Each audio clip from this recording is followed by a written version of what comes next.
창조경제혁신센터를 지원 중인 16개 기업들이 친환경 에너지, 사물 인터넷 등 신성장 동력 분야에 3년간 136조 원을 투자합니다. LG전자가 프리미엄 올레드 TV의 가치를 제대로 전달하기 위한 유통 전문가 1,500명을 육성하기로 했습니다. KT와 포스코, 한국전력이 각자의 강점을 살려 에너지 정보통신기술 융합 분야 연구를 함께 하기로 했습니다. 부동산 분양시장이 수백 대 1의 청약 경쟁률을 보이는 등 활기를 띠고 있지만 일부 건설사들은 미분양이 속출해 특별 분양에 나서는 등 남은 물량 처리에 안간힘을 쏟는 것으로 나타났습니다.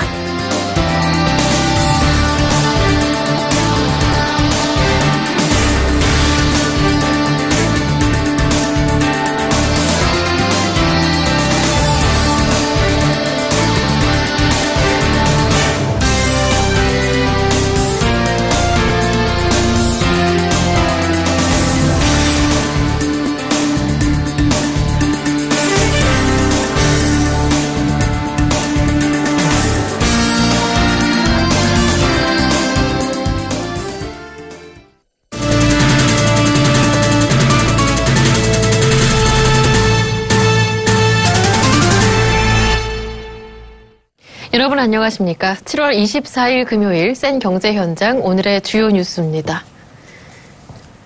창조경제혁신센터를 지원 중인 16개 기업들이 신성장 동력 분야에 향후 3년간 136조 원을 투자합니다. 신성장 동력이라면 태양광 발전 등 친환경 에너지, 사물 인터넷 등 ICT 융합, 2차 전지 등 신소재 분야가 있는데요. 양한나 기자가 취재했습니다. 태양의 빛을 에너지로 만드는 태양광 발전, 죽은 생물을 연료로 이용하는 바이오 에너지, 사물들이 인터넷으로 연결돼 정보를 주고받는 사물 인터넷, 사람의 도움 없이 스스로 운전하는 스마트카, 충전으로 반복 사용할 수 있는 2차 전지, 가벼우면서도 변형이 잘 되지 않는 탄소 섬유, 미래 시대를 이끌 신성장 동력의 대표적 사례들입니다. 신성장 동력은 말 그대로 기존과는 다른 새로운 성장 동력을 뜻합니다. 지난 2009년 이명박 정부는 신재생에너지, IT 융합 시스템, 글로벌 헬스케어 등 3개 분야 총 17개 사업을 우리나라의 신성장 동력으로 선정했습니다. 이번 박근혜 정부가 주도하는 창조경제혁신센터는 신성장 동력 분야의 성장을 주도해 나가게 됩니다. 전국경제인연합회에 따르면 창조경제혁신센터를 지원 중인 16개 기업은 신성장 동력 분야에 앞으로 3년간 136조 원을 투자할 계획입니다. 삼성은 전자, 바이오, 2차 전지에, 현대자동차는 스마트카, 친환경 자동차 등 미래 자동차 분야에 매년 수십조 원을 투자할 예정입니다. LG는 에너지와 올레드를, 한화는 태양광 산업, 방산화학을 맡기로 했습니다. GS와 한지는 친환경 발전, 고효율 항공기 도입, 두산은 대형 가스터빈 개발에 투자합니다. KT는 기가 네트워크 구축에 중점을 두고 네이버와 다음카카오는 빅데이터 관련 기술과 핀테크 등에 투자할 계획입니다. 이들은 협력업체와의 동반 성장을 위해서도 3년간 5조 원을 지원할 계획입니다. SK는 동반 성장 펀드를 조성해 운영 중이며 롯데와 CJ는 협력업체의 해외 판로 개척을 지원하고 있습니다. 포스코는 유망 중소기업의 연구개발을 지원하고 현대중공업과 효성은 스타트업 기업을 집중 지원 중입니다. 박근혜 대통령은 오늘 이들 17개 기업의 총수를 청와대로 초청해 그간의 노고를 격려하고 창조경제를 선도해 나가줄 것을 당부했습니다. 그제 문을 연 인천혁신센터를 마지막으로 출범 완료된 창조경제혁신센터가 대한민국 창조경제의 구심점 역할을 톡톡히 해낼 수 있을지 관심이 모아지고 있습니다. 서울경제TV 양한나입니다.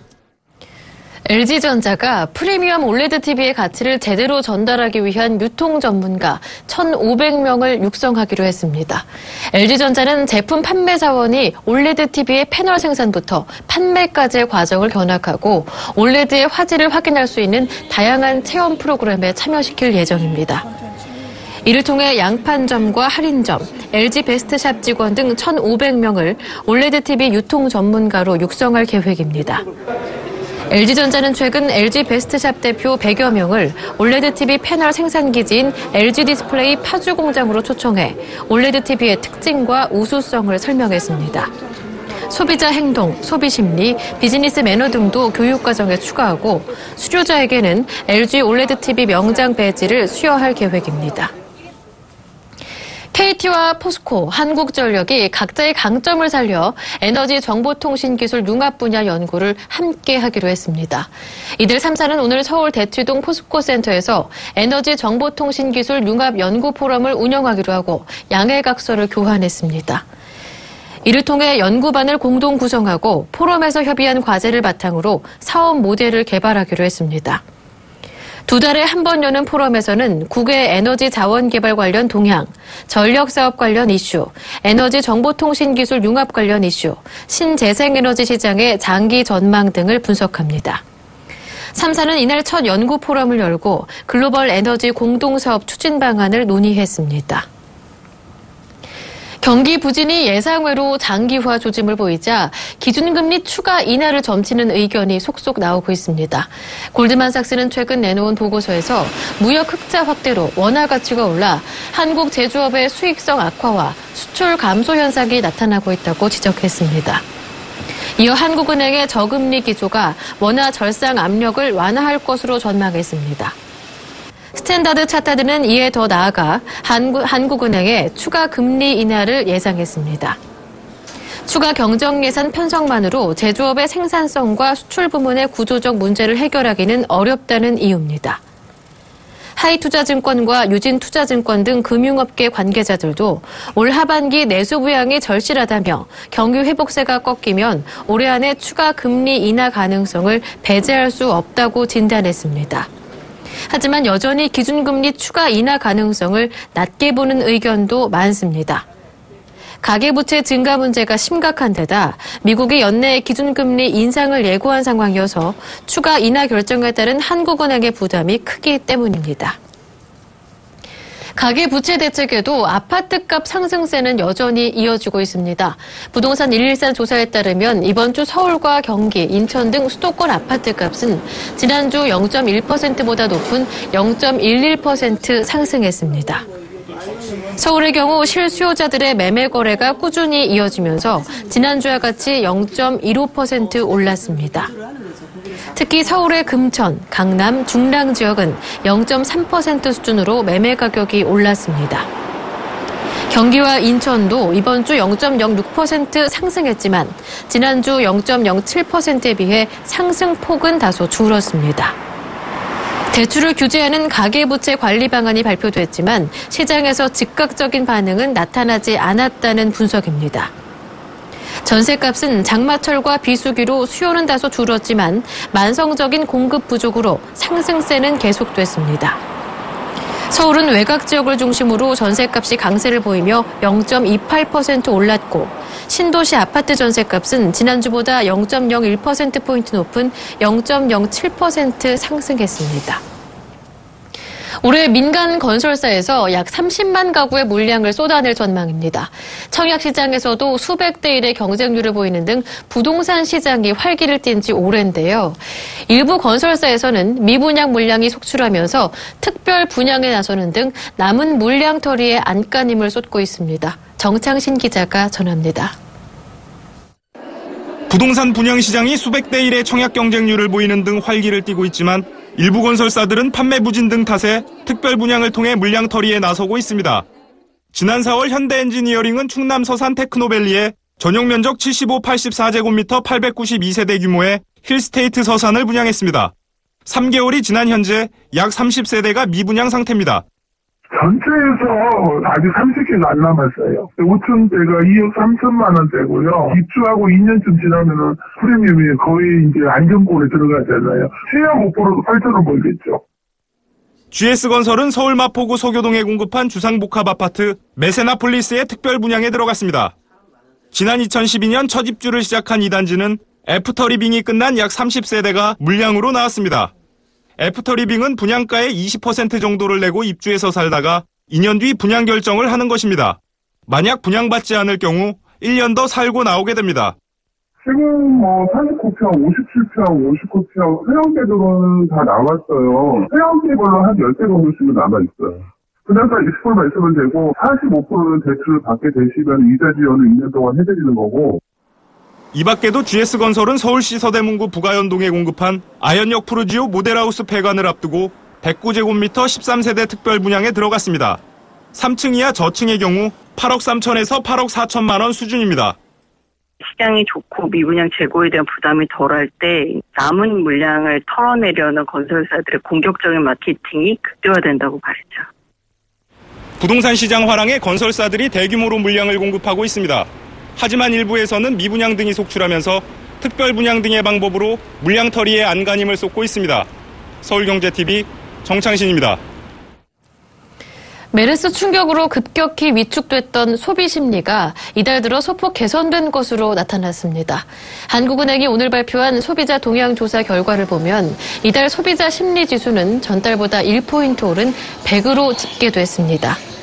소비자 심리 지수는 매달 전국 2,200가구를 대상으로 설문조사해 산출하는 것으로 100보다 낮으면 앞으로 경제 상황이 나빠질 것으로 보는 가구가 많다는 의미입니다. 이번 달 소비자 심리지수는 전달보다 약간 상승하기는 했지만 지난 2012년 12월 이래 가장 낮은 수준이어서 소비 심리가 메르스 충격에서 완전히 벗어나지는 못한 것으로 풀이됩니다. 부문별로는 현재의 생활 형편이나 경기 판단을 보여주는 지수가 6월에 이어 2달째 하락한 반면 앞으로의 전망을 나타내는 지수들은 상승했습니다. 현재 생활 형편과 경기 판단 지수는 각각 지난달보다 1포인트와 2포인트씩 떨어졌습니다. 반면 생활 형편 전망 지수와 가계 수입 전망 지수는 각각 전달보다 3포인트, 2포인트씩 올랐고 향후 경기 전망 지수는 6월 79에서 이달엔 86으로 7포인트나 상승했습니다. 올해 상반기 우리나라 항공로를 운항한 항공기는 총 33만 1,000대로 지난해 같은 기간보다 9.9% 증가해 역대 최고치를 기록했습니다. 하루 평균 1,830대의 비행기가 우리 하늘을 날아다닌 셈입니다. 국토교통부에 따르면 올 상반기 우리나라 공항을 이용해 국제구간을 운항한 항공기는 19만 6천여 대로 지난해보다 10.23% 증가했습니다. 또 영공을 통과한 항공기는 2만 1천여 대로 9.06%, 국내 구간 운항기는 11만 3천여 대로 9.26% 각각 증가했습니다. 특히 중국행 항공기의 우리나라 영공 통과 비행은 지난해 상반기 6,754대에서 올해 8,467대로 25%나 급증했습니다. 항공 교통량을 월별로 따져보면 올 들어 매달 지난해보다 10%대의 증가세를 보였으나 지난 6월에는 메르스 여파로 6% 증가하는 데 그쳤습니다. 기아자동차가 올해 2분기에 유로화 약세 등 환율 영향으로 영업이익이 줄었으나 전분기보다는 확연히 개선되는 모습을 보였습니다. 기아차의 올해 2분기 매출액은 12조 4,400억 원으로 지난해 같은 기간에 비해 3.2% 늘었습니다. 하지만 영업이익은 6,507억 원으로 15.5% 줄었습니다. 이는 실적 발표 전 시장 전망치에 부합하는 수치입니다. 특히 전분기와 비교했을 때는 호전돼 현대자동차에 이어 기아자동차도 실적이 바닥을 찍은 게 아니냐는 전망이 나오고 있습니다. 기아차의 올해 2분기 영업이익은 전분기 대비로는 27.2% 늘었고 지난해 4분기 이후 2분기 연속 증가세를 유지했습니다. 영업이익률은 4.9%로 2014년 3분기 이래 최고치를 기록했습니다. 올해 2분기 매출 또한 2013년 2분기 이후 8분기 만에 가장 많았습니다. 올해 상반기 실적을 보면 기아차는 매출 23조 6천여억 원, 영업이익 1조 1천여억 원으로 작년 동기에 비해 각각 1.5%와 22.8%가 감소했습니다. 당기순이익은 1조 6천여억 원으로 13.2% 줄었습니다. 편의점 CU를 운영하는 BGF 리테일 본사 직원들이 치솟는 자사주 가격 덕분에 불과 1년여 만에 1억 원 이상의 보너스를 챙기게 됐습니다. 경기 불황 탓에 유통업체 가운데 백화점과 마트 등은 역성장이 예상되지만 1, 2인 가구 증가 등과 더불어 편의점만 2자릿수 이상 계속 성장하는 것이 주가에 반영된 결과입니다. 지난해 5월 19일 상장과 함께 본사 임직원들은 직급에 따라 약 500주에서 2,000주 안팎의 자사주를 받았습니다. 사원들은 자신 직급에 해당하는 한도 안에서 공모가 4만 1,000원에 자율적으로 주식을 매입했습니다. 상장 이후 BGF 리테일 주식 가격은 승승장구해 현재 21만 7,000원 수준까지 치솟았습니다. 불과 1년 2개월 사이 공모가의 5배 이상으로 뛴 셈입니다. 총 34.9%의 지분을 가진 최대 주주 홍석조 BGF 리테일 회장의 지분 가치도 상장 당시 공모가 기준 평가액과 비교하면 1년 2개월 동안 약 1조 5천억 원 정도 늘었습니다. 현대건설은 올해 상반기 연결 기준 경영실적을 잠정 집계한 결과 영업이익 4,550억 원으로 지난해 같은 기간보다 2.6% 감소했다고 밝혔습니다. 롯데백화점이 일산 킨텍스 전시장을 빌려 진행하는 블랙 슈퍼쇼가 오픈 첫날인 어제 하루 동안 매출 14억 원, 방문자 수는 11만 명을 기록했습니다. 땅콩 회항 사건의 피해 당사자인 박창진 대한항공 사무장이 현지 시간으로 어제 미국 뉴욕주 퀸스 카운티 법원에 조현아 전 대한항공 부사장을 상대로 손해배상 소송을 냈습니다. 신한은행이 국내 최초로 최대 10개 통화를 하나의 카드에 충전해 사용할 수 있는 해외 전용 선불카드, 신한 글로벌 멀티카드를 출시했습니다.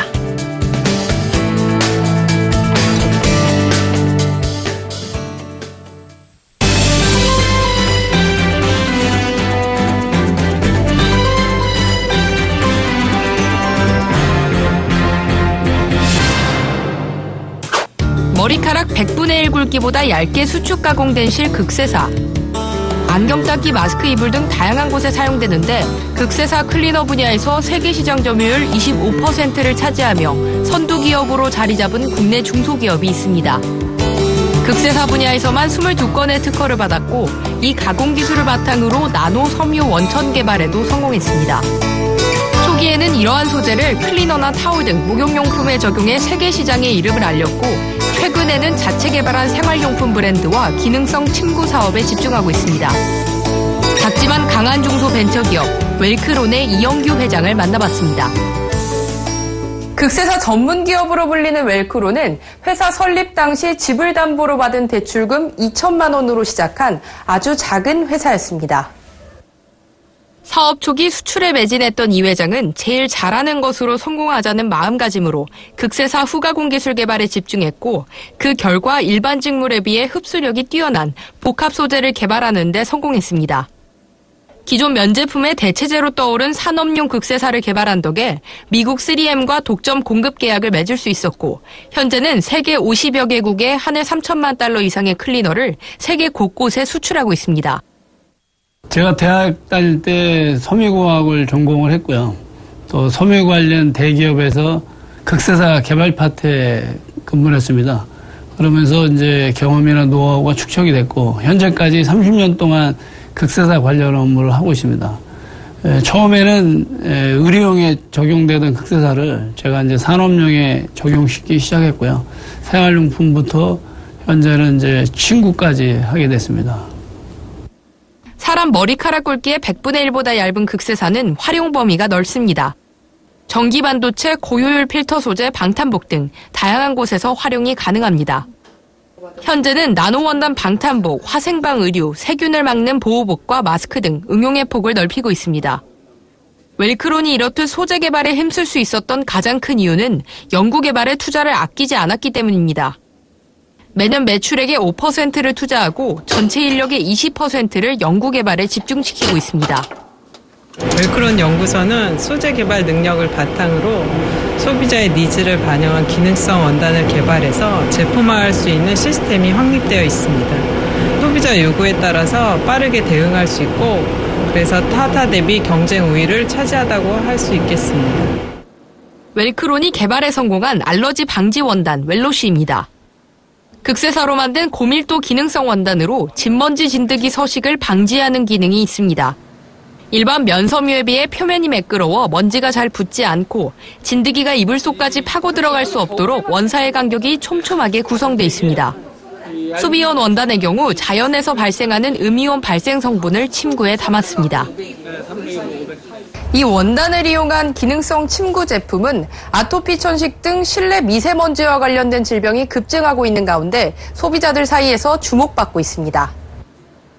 웰크로는 지난 2001년 세사 브랜드로 백화점에 입점한 뒤 세사리빙이라는 침구 브랜드를 론칭하며 사업을 확대했습니다. 현재 세사 매장은 국내 주요 백화점 30여 곳에 입점해 있고 200여 개 세사리빙 대리점이 성업 중입니다. 지난 2013년에는 해외 시장에 처음 진출해 중국 6개 점, 베트남 1호점을 열고 해외 시장 공략에 속도를 내고 있습니다. 보통 침구가 면 위주의 시장이었는데 저희는 이제 극세사를 침구에 접목을 시키기 시작했고요. 현재는 신소재를 개발해서 옥섬유라든가 나노섬유라든가 항균섬유를 적용을 해서 안티에이징 침구로 저희가 새로운 시장을 또 접목시켜 나가고 있습니다. 이 배장의 꿈은 진행형입니다. 기술력 있는 제조업체를 인수해 성장 동력을 확보한다는 원칙하에 지난 2007년에는 한방 생리대 시장 1위 기업 예지미인을 인수했고 2010년 해수담수 플랜트 기업 한택 엔지니어링과 에너지 플랜트 전문 기업 강원 B&E를 성공적으로 인수했습니다. 소비재에서 산업재까지 다양한 사업 포트폴리오를 구축한 것입니다. 그 결과 웰크로는 지난해 726억 원의 매출을 올렸고 그룹 전체 매출은 2,200억 원대를 기록했습니다. 웰크로 그룹은 2022년에 매출 2조를 달성하는 그런 그룹으로 성장해 나갈 거고요. 또 그룹과 시너지 낼 수 있는 새로운 회사를 또 M&A 해 나갈 것입니다. 그리고 웰크로는 소재 개발을 계속하는 산업용 섬유 전문 기업으로 또 국내 유통뿐만 아니라 글로벌 유통을 하는 종합상사의 면모로 커나갈 것이고요. 소재 개발부터 가공, 유통까지 자체 브랜드 운영을 통해 축적된 경영 노하우를 바탕으로 산업용 섬유 분야 선도로 자리매김한 웰크론. 글로벌 기업으로 도약하기 위해 오늘도 연구 개발에 매진하고 있습니다. 서울경제TV 한지입니다.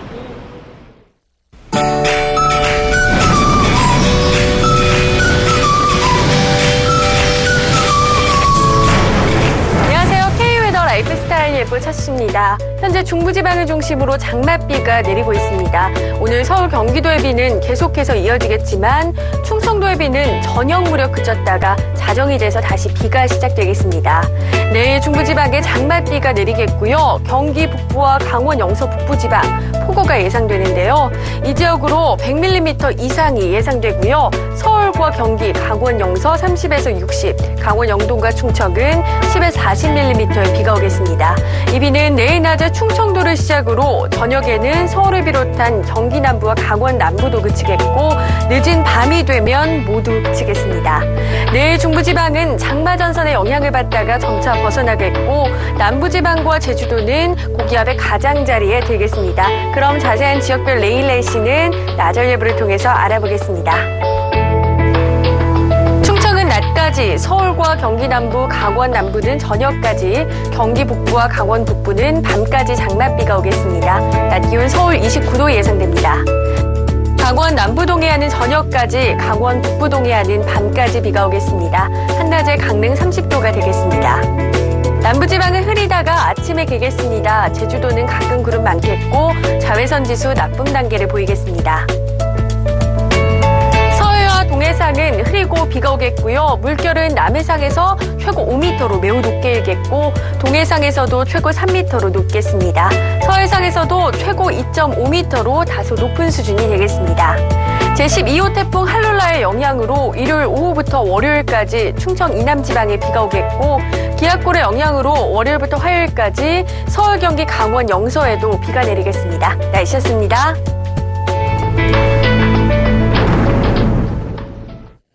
여름 휴가철인 7월과 8월에는 금요일과 토요일 오후 8시부터 10시 사이에 교통사고가 특히 집중되는 것으로 나타났습니다. 귀갓길 안전운전 하시길 바랍니다. 센 경제원장 여기서 마치겠습니다. 행복한 주말 되십시오. 고맙습니다.